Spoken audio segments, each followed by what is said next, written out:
waad ogtihiin dhalinyaro fara badan oo wakti la geliyey oo waxbaratay oo juhdi la geliyey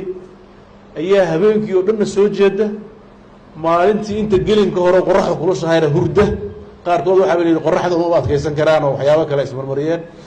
habeenkii oo dhanna soo jeedo waa dhibaato intaa la eg waa ummad dhan oo dadkii investmentiga la geliyey oo khasaare ah waana dhibaato annagana haysata runtii marka aniga dhallinyarada si gaaraan ula hadlayo waxaan u baahannahay arrintan noloshiina iyo midda dambe mustaqbalka halis bay ku tahay dad wax soo saara noqda markaad waddamada kala tagtaan waa dhibaatana haysta waad arkaysaan bulshooyinka kaleeto noloshooda waa shaqo